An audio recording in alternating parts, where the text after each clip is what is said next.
The time is exactly 8:52 a.m. News and views on Salam Media. And next we're going to talk with Dr. Faisal Suliman. He is with SAMNET. He's the chairperson of the South African Muslim Network. And of course, he's going to talk to us about three very, very relevant and important issues that we as South Africans need to wrap our minds around. I'm going to hand over to him by just doing a short intro, and then he can respond to us.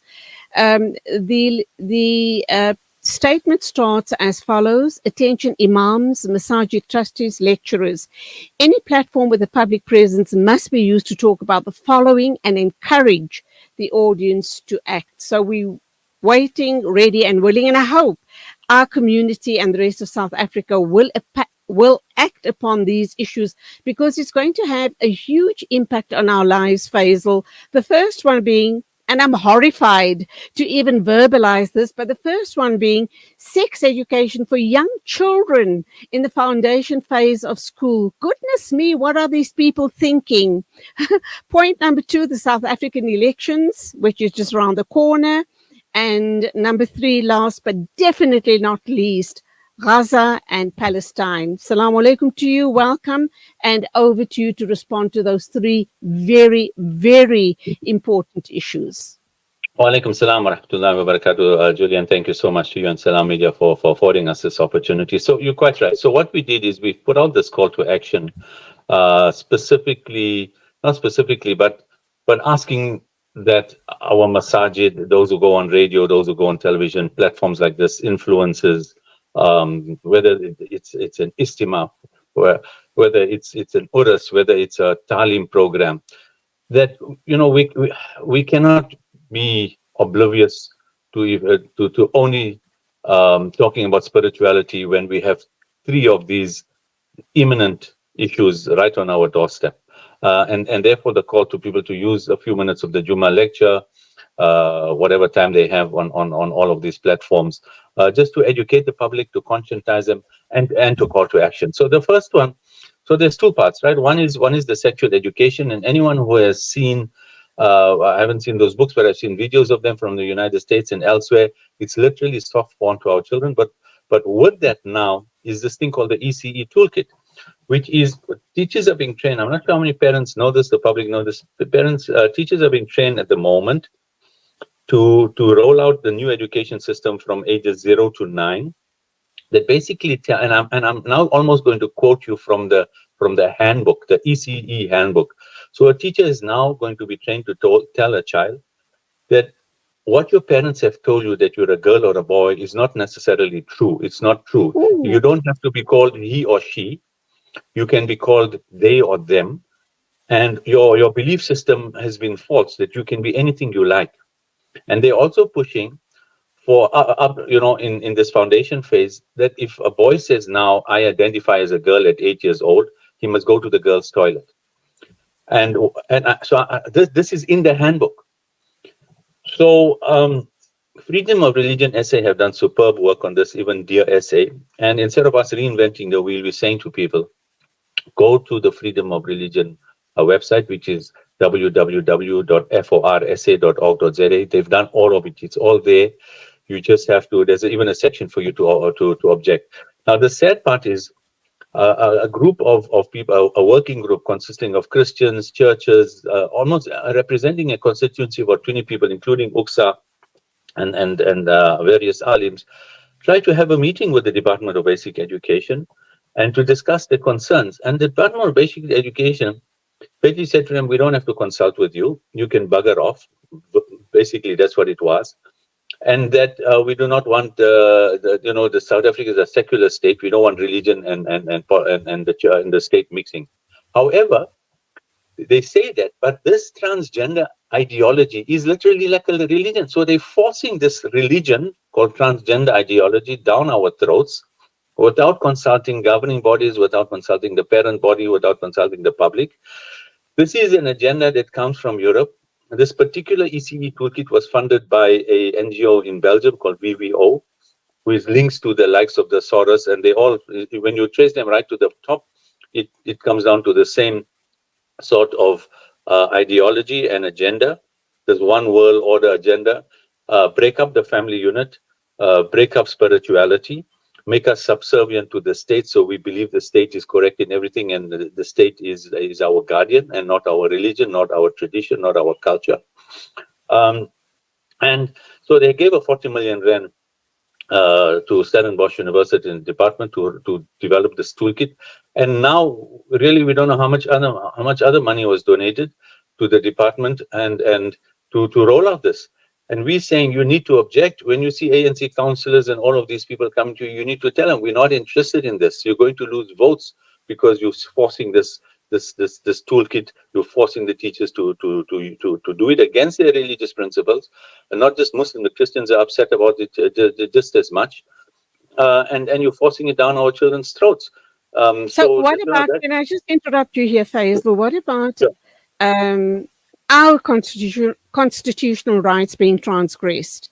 I have my own religion, which I believe in totally and firmly, and I believe it's the best religion in the world. But that's just, that's another issue altogether. But how can you be forcing this ideology on my children? Number one, they're innocent. You're corrupting them. You're corrupting their minds. You're confusing them. And if you take the entire world's population and you try and figure out the number of transgender adults currently in the world, might not even come up to 1% of the total world's population.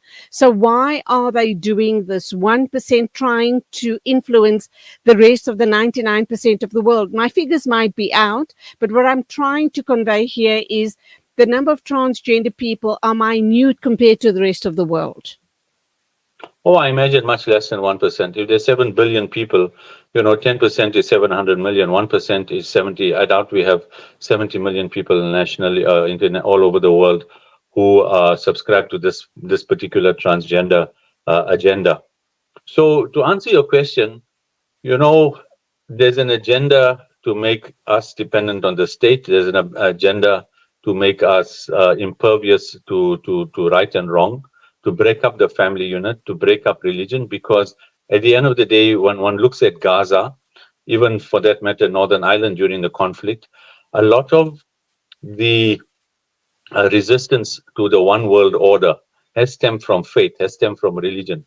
And so that's like the last outpost to break is religiosity. But now, of course, we're not talking about the fanaticism that accompanies some religiosity, and that's, of course, 0.0001% of any religious grouping. But we're talking, and Gaza is probably the best example at the moment. It is faith.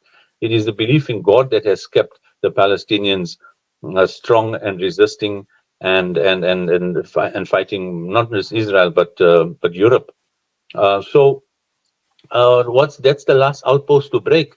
Julie, between movies and Netflix and Prime and sports and all this bling we see on TV and all of this, you can already see how people have moved away just to being consumers of junk.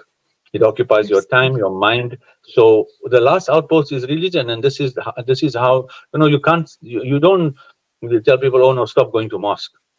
It doesn't work. In fact, if anything, then you'll encourage them to go to mosque. What you do is make them love football and motor racing and everything else and music and movies. And then you introduce this and you broke up spirituality right from foundation phase. So it's about money, it's about the agenda, it's about linking aid to South Africa, whether it's the Gates Foundation or any other of these foundations that say, okay, we'll pay for AIDS research, but you got to do this. We're going to link, we'll do circumcision clinics in your country, USAID. However, there's no free lunch. And this is what comes with it. What's the other hidden agendas? And very often in these departments, the people who are there don't know any better. If you just look at the issue you and I spoke about, when it came to the headscarves, banning headscarves for nurses in the public sector, it's a no-brainer. It's against the Constitution, but someone somewhere had this agenda. I've mentioned before, we have, I know of 2 policemen who are being harassed because they have, very neat beards, one in Stanger, one in Newlands. And suddenly having a beard for a male policeman is an issue. So there's an agenda, and we have to be awake to it, and we have to respond to it. And therefore, one of the reasons we're saying to people en masse, go and object to this. When you say the last few days that are left is probably your only access to politicians. From the 1st of June, you'll be hard-pressed to get hold of any politician. as we know. Absolutely. But So we it also started goes on off, to our second subject, though, yeah, about, exactly. and we'll talk That's about it now, exactly about voting. That's You exactly what I know, was going to say to you. We started with this, and that is where we talk about this leads on to obviously the elections. So the Muslim voters need to be very smart where and how they cast their votes, and also that they need to go out in their droves because every vote counts.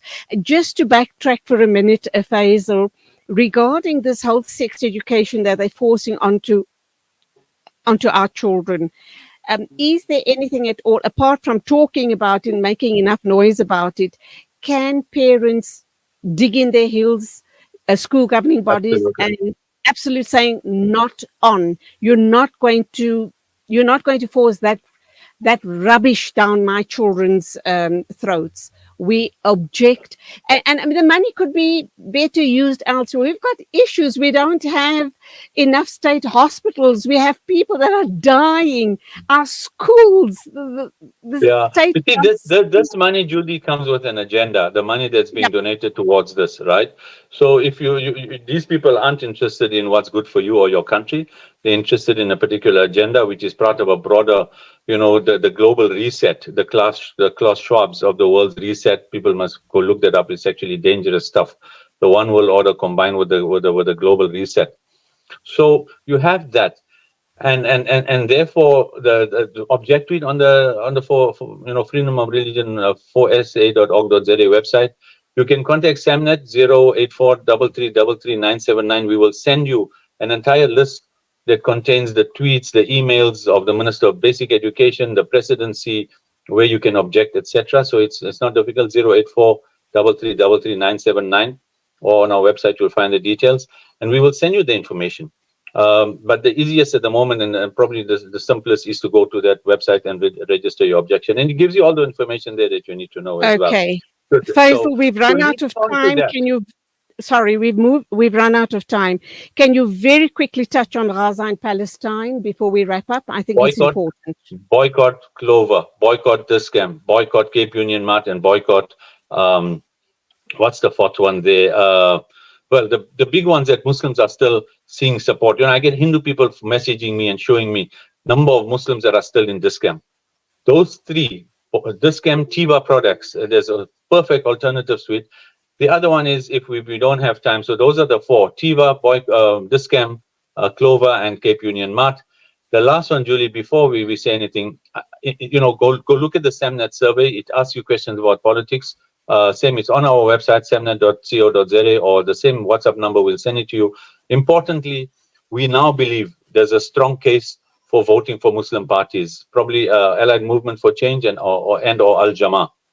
I don't think in the past we would have said yes. Clearly you do not want to vote for any of those parties associated with DA and supporting Zionism. But when it comes to issues like this, the headscarf, this sex education thing, I think there's a good case to be made that we need our people with our interests in Parliament, leveraging, bringing up issues that are close to us, because we cannot rely on the large parties. And as much as we are very sympathetic to what the ANC has done as far as Gaza goes and Palestine goes, people, they have to vote with the party line. I think there's a very strong case for telling those who have registered, hail, rain, shine, whatever the weather, on the 29th of May, you need to go and cast your vote. And we're suggesting strongly that you look at those two parties and the ANC. The others, the EFF, MK, the whole moonshot pack, DA, what's the other one, Action SA, etc., have come out 100% in support of Israel. Absolutely. And we really, there's a red line, and that red line has been crossed. So we're saying you cannot vote for those. But please, Okay, always vote Faisal. 3333. We'll send you everything you need to know.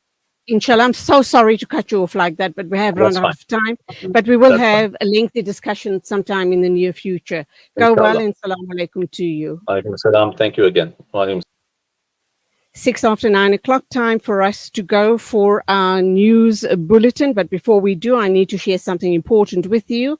Please be aware that this hour of News and Views is sponsored by African Muslim Agencies. Africa Muslim Agency, a beacon of hope to communities for over 35 years in Africa and beyond.